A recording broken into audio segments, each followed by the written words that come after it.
नमस्कार किसान साथियों, आज की इस वीडियो में आपको ये बताने वाला हूँ कि जिन किसान भाइयों ने चने की बुआई की है, अगर उनके वर्तमान स्थिति में अगर चने में फूल लगने लगे हों और इस समय पर कई सारे किसान भाइयों का चने की खेती से संबंधित बहुत सारे प्रश्न होते हैं, जैसे चने की फसल में फूल लगने की अवस्था पर सिंचाई करें कि ना करें और इस समय पर कौन कौन सी दवा का छिड़काव करें जिससे अधिक से अधिक हमारे चने में फूल और फल आए और हमारा उत्पादन भी बढ़े। चने की खेती में साथियों कई सारी समस्याएं भी देखने को मिलती हैं। किसान भाइयों, इस वीडियो में इन सभी विषयों पर पूरी डिटेल के साथ हम बात करने वाले हैं। साथियों, वीडियो को पूरा अंत तक देखना। यदि आप चैनल पर नए हैं तो चैनल को जरूर सब्सक्राइब करें। तो चलिए शुरू करते हैं। साथियों, चने की फसल को पूरी तरह से बर्बाद करने में सबसे बड़ा योगदान इल्ली का होता है। तो इससे भी हम कैसे छुटकारा पाएंगे, कैसे इसका बचाव करेंगे और हमारा चने का पौधा कैसे स्वस्थ रहेगा। साथियों, हमने जो कई सारे किसान साथियों का प्रश्न लिया है कि हम चने की फसल की सिंचाई कब करें,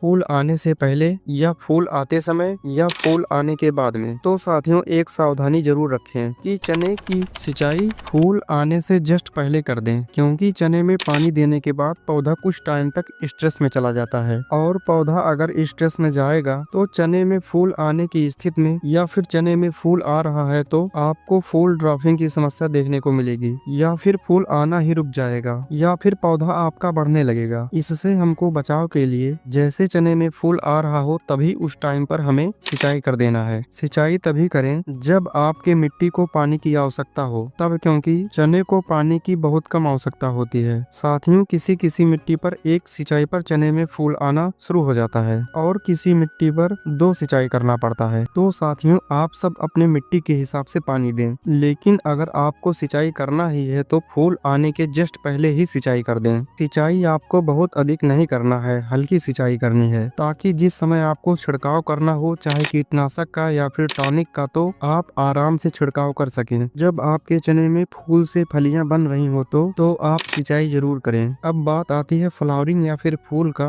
फूल में 2 स्थिति है, या तो फूल नहीं बन रहा या तो फली नहीं बन रही या तो दोनों झड़ जा रहे हैं। अगर आपके चने में फूल नहीं बन रहा है तो गोदरेज डबल या फिर सेजेंटा का कल्टार टॉनिक आता है, जिसमें आपको कई सारे हार्मोन्स देखने को मिलेगा। ह्यूमिक एसिड हो गया, ह्यूमने एसिड हो गया, जिब्रेलिक एसिड हो गया, कई सारे फ्लावरिंग हार्मोन हो गया, उसमें ये सब मौजूद रहते हैं जो पौधों को स्ट्रेस से बचा के रखते हैं। अब बात आती है कि फूल लगने के बाद फूल झड़ जा रहा है तो आप प्लेनोफिक्स डाल सकते हैं। डोज की बात करें तो 2.5 ml प्रति टंकी के हिसाब से डाल सकते हैं। इससे फ्लावर ड्रॉपिंग की समस्या रुक जाएगी। अब अगला हम पहुंचते हैं कीट पे। जो चने में इल्ली होती है, ये चने में बहुत प्रभावी होती है। हरा इल्ली का इलाज आप स्प्रे के माध्यम से कर सकते हैं। अगर आप इमामेक्टिन बेंजोएट 10 ml प्रति टंकी के हिसाब से आप इसको डाल सकते हैं। इसका असर 20 से 25 दिन का होता है। ये चने की फसल के लिए बहुत प्रभावी दवा है। इसके अलावा कई सारी प्रभावी दवाएं हैं। लेनोफास प्लस साइपरमेथ्रिन और क्लोरोपाइरिफास प्लस साइपरमेथ्रिन, इसको आप 30 से 35 ml प्रति टंकी के हिसाब से डाल सकते हैं। इसका भी प्रभाव 10 से 12 दिन तक खेत में रहता है। अगर आप हैवी डोज डालना चाहते हैं तो कोराजन या फिर एम्प्लीगो डाल सकते हैं। 80 से 100 ml प्रति एकड़ लगता है। अगला हम बात कर रहे हैं स्प्रे का कि कौन कौन सा स्प्रे हम कर सकते हैं। जब फ्लावरिंग की स्थिति चल रही हो तो हमें स्प्रे में कोई ज्यादा फालतू का स्प्रे नहीं करना है। जो चने की फसल के लिए लाभदायक हो उसी का स्प्रे हमें करना है। आपको इस स्थिति में NPK 0-34 का स्प्रे कर सकते हैं 1 किलोग्राम और उसके साथ में बोरान लगभग 80 से 100 ग्राम और उसके साथ में सागरिका या फिर बायोबिटा 250 ml प्रति एकड़ के हिसाब से लेना है। इसको ऐड कर लेना है और तीनों को कॉम्बिनेशन अगर आप ले रहे हैं तो इस समय स्प्रे के लिए यकीन मानिए यह स्प्रे आपके चने की फसल के लिए बहुत ही जबरदस्त रिजल्ट देखने को मिलेगा। इसमें सभी खाद की पूर्ति हो जाएगी, फ्लावरिंग ड्रॉपिंग की समस्या भी दूर हो जाएगी और अगर आपका चने का पौधा स्ट्रेस में रहेगा तो इन तीनों दवाओं का कॉम्बिनेशन अगर आप स्प्रे के रूप में डाल देते हैं तो पौधा स्ट्रेस से दूर हो जाएगा और पूरा हरा भरा और स्वस्थ दिखाई देगा। तो किसान साथियों, इन तीनों चीजों का आप उपयोग कर सकते हैं। आपको चने के फसल में बहुत ही अच्छा रिजल्ट देखने को मिलेगा। इस प्रकार से हमने जो पूरे वीडियो में आपको जो जानकारी बताई है कि चने की फसल में क्या करना है और क्या नहीं करना है, इन तरीके से साथियों हम प्रभावी रूप से चने की खेती कर सकते हैं। तो साथियों, यदि आपको मेरी वीडियो अच्छी लगी हो तो मेरे चैनल को सब्सक्राइब और वीडियो को लाइक और अपने अन्य किसान मित्रों के पास शेयर जरूर करें। धन्यवाद।